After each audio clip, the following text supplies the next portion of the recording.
Thanks, everybody. So, as was mentioned, I'm replacing the session on securing your home network. If you're here for that, I can't help you out.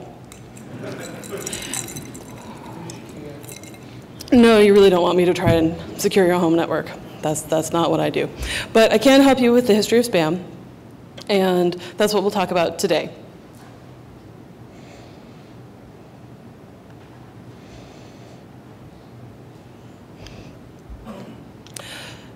This is not my beautiful house. This is not my beautiful wife. You may ask yourself, how did I get here? For those of you who are working in the spam and anti-spam world today, it can be a little confusing, some of the techniques that can be important to deal with spam filtering or the types of things that attackers might be doing. Because if you were to consider what might be a straightforward attack, there are a number of avenues that have been closed off year after year after year. And so where we are today depends intimately on where we were 5 years, 10 years, 15 years ago. In 1995, John Crowcroft said, "Email is either the savior of modern society and trees, or the devil on the icing on the cake of technocracy." As it has turned out, email is both.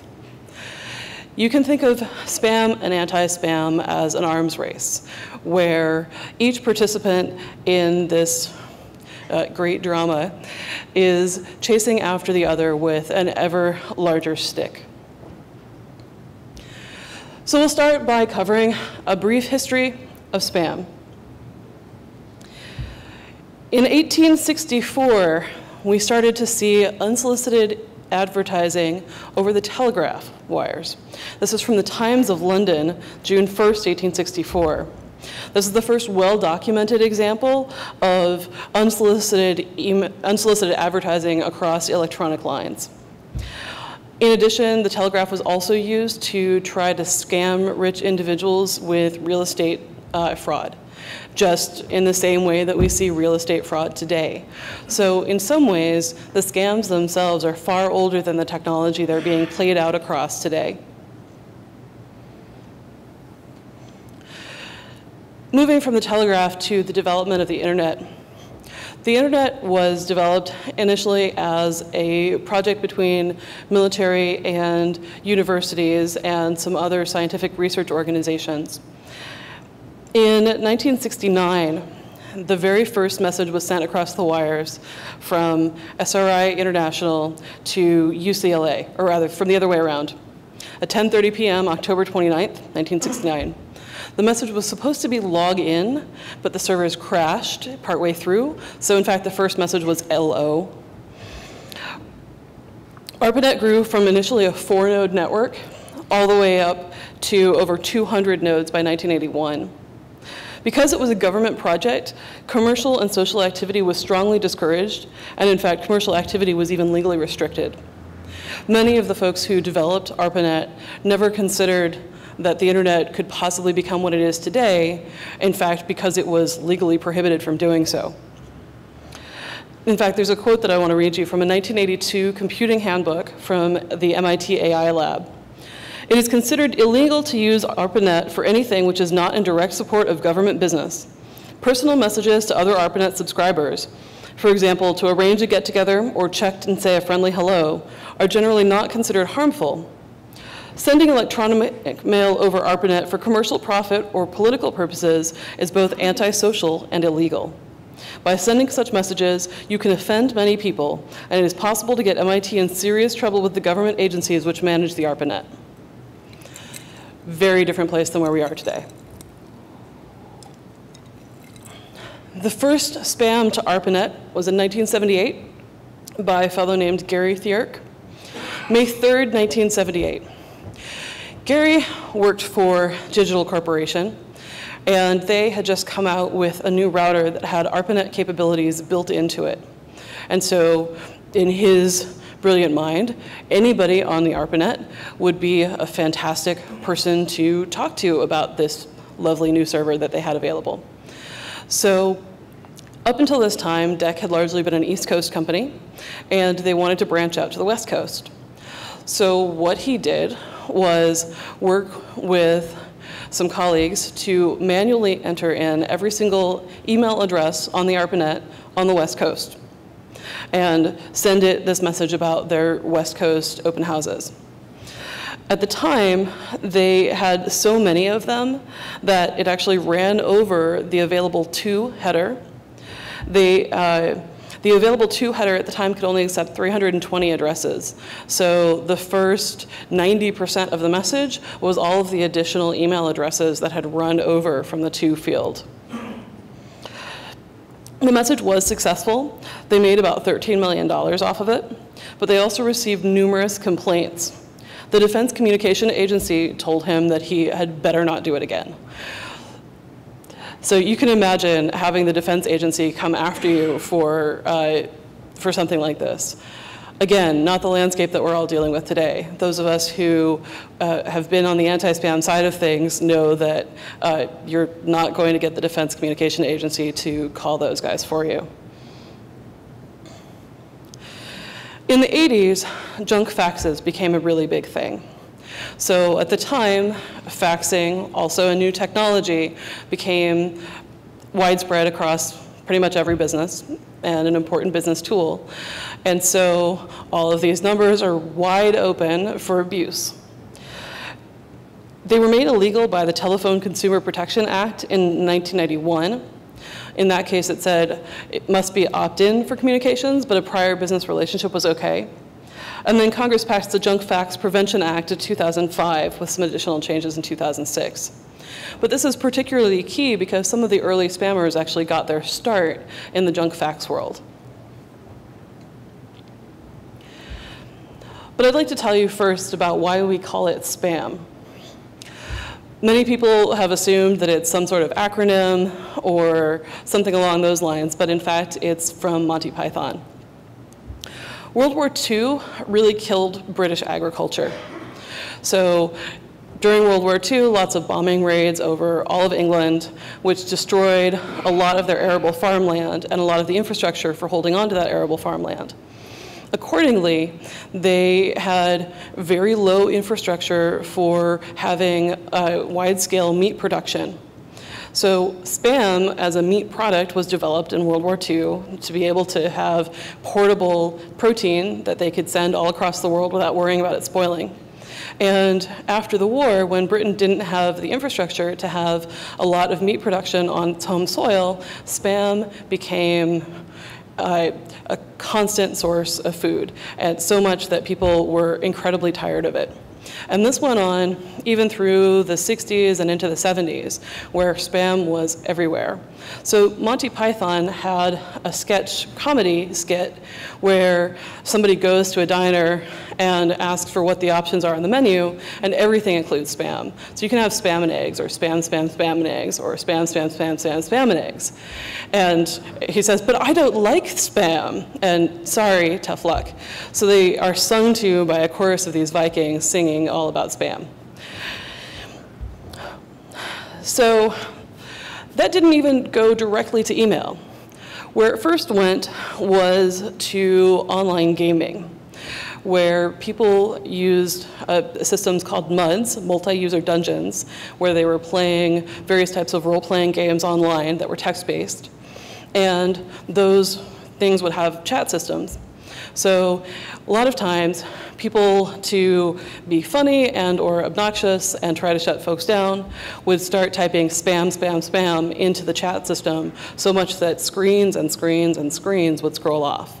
So if you didn't like this guy and you wanted to annoy him, you could just send him millions of the word spam, and he would be flooded and really kind of frustrated. And that is where the term spam came to stand for unsolicited email advertising, because in the email world, people felt flooded and overwhelmed by spam just as they had in the MUD days.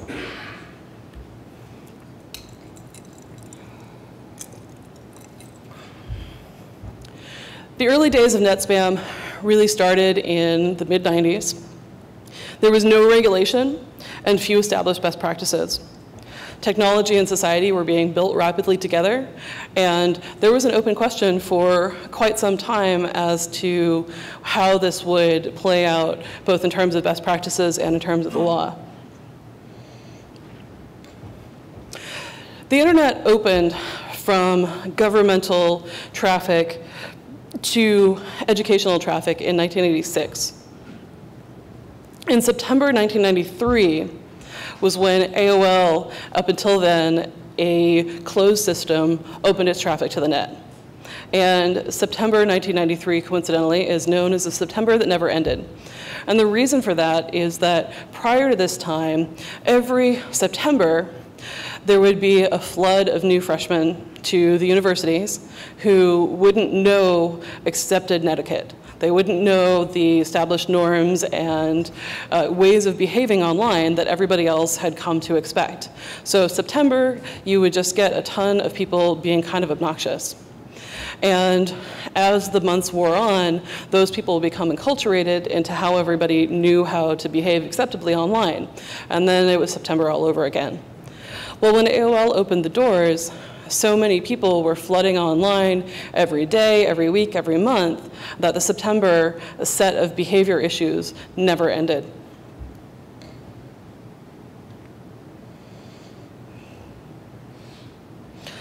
I'm going to talk a little bit about a few notable early spammers. This is, in fact, an ad that I found on one of their old websites. So during this time, spam was not only not illegal, but not generally frowned upon by all of society. People were getting annoyed by it, but in the same way that they were kind of annoyed by telemarketers and junk mail, and there wasn't an established set saying this is absolutely unacceptable. So spammers were advertising. They would sell each other systems to send out bulk emails. You see things like this. The first spam to Usenet was in 1994. Usenet was a series of essentially bulletin boards that were subject-based. They still exist today if you want to go have conversations with people on various subjects. But at the time, Usenet was one of the primary means of interacting with the internet. So many people spent lots of time on various subject-based news groups where they would have text-based conversations. Well, April 12th, 1994, the first major Usenet spam comes out from the lawyers Lawrence Cantor and Martha Segal. They decided they wanted to advertise their green card paperwork service to as much of the internet as possible. What they did was they went and had a programmer put together a list of 5,000 Usenet groups and cross-posted, individually posted their message to every single one. Now, at the time, there was the ability to do what's called a cross-post, where you were essentially putting one post in every single group. But they didn't do that. And the reason why people found this so obnoxious is that if you didn't like a post that was cross-posted, you could just move on and it was gone. But because they had used programmatic means to post to every individual group, you had to block out every single instance of this if you didn't like it. And in fact, it annoyed so many people that their ISP was down for multiple days due to all of the email complaints they received. There's a quote that I'd like to share with you from Martha herself, because she was kind of a nut. And when asked about the people who were upset, she said, "I think there are two parts to this group. There are the wild-eyed zealots who view the Usenet as their home. They don't view it as just for recreation or a place where you exchange information. To them, it's become a womb practically, and they're defending their home. They have a very exaggerated sense of importance of the Usenet in their lives that the average person doesn't share. I think that the other group is people like Wired Magazine, who want to be the ones to make money off it. They can do that, but if they believe they're going to control everyone who comes in, they've overstepped their boundaries." So, very defensive. She felt very firmly that the only people who would possibly be upset were those folks who were just obsessed with the internet and totally abnormal, or they themselves wanted to control all the financial access. They didn't work out so well, but for a while, they did do pretty well for themselves. They opened Cybercell Consulting, and they published this book here, How to Make a Fortune on the Information Superhighway. Just a little dated. But they published this in 1995, and by 1996, the two of them divorced, not particularly amicably. Cantor was disbarred, Cybercell was dissolved, Martha Siegel died shortly thereafter. Now, Cantor is still around, but not making money off of his internet business for sure. They did make some money for a little while, but reportedly only a couple $100,000, and largely it was off the sale of the book telling everybody else how to make money in the way that they made money, in the way of classic pyramid schemes everywhere. Another quote to share with you, because I think this was pretty great. Somebody wrote an article called Lawrence Cantor and the Devil. If Lawrence Cantor is not Old Nick himself, he has at least sold his soul to the devil in his quest to become the Faust of the internet. How else could he still be walking up and down in the face of cyberspace, sowing his mischief? The best literary Faustian parallel to Cantor's career I can think of is Saruman in Tolkien's Lord of the Rings. Cast out of his former estate by the righteous wizards of the Florida Bar Association, Cantor looks out for a rich, innocent, and apparently weaponless land that he can dominate through shrewdness and bullying. It is the Usenet Shire, whose inhabitants have grown lazily confident in that their utopian anarchy is secure from outside invaders. Ruled mainly by common law and tradition, the Usenet Shire seems defenseless against a high lawyer who comes wielding the magic runes of torts and statutes from the real world. So now the Usenet Shire waits and wonders. Will an online Frodo, grown in wisdom and power, step forward to defend his land? Or will Cantor Saruman be undone by some vengeful worm-tongue of his own creation?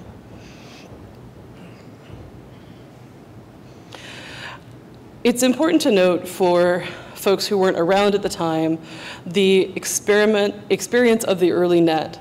It was truly a place where people were not expecting this kind of aggressive commercialization, particularly because it had been illegal in the early days.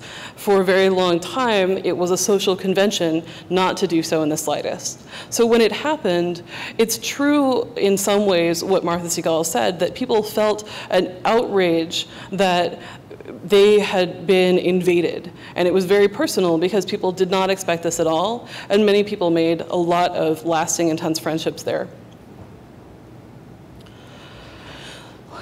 Another spammer on Usenet was Jeff Slayton. He called himself the Usenet Spam King. And what Jeff Slayton did was first of all, he got started after reading Cantor and Siegel's book. So you'll see a lot of these folks interact with each other, get to know each other. And in fact, my understanding is that a number of spammers also have conferences, maybe a little smaller than what we have, but they certainly do get together and share techniques. But he had distributors set up on personal internet accounts. So he would basically get everybody, make money fast on the internet, get all of these different individuals to set up their own personal account, and then provide him login information because so many providers had kicked him off. At one point, he trolled the anti-spammers by offering to unsubscribe people for $5. You can imagine how that went over. Hounded off Usenet, he moved to email and created email lists initially by scraping Usenet posts, because every Usenet post would be attached to an email address that was then publicly available.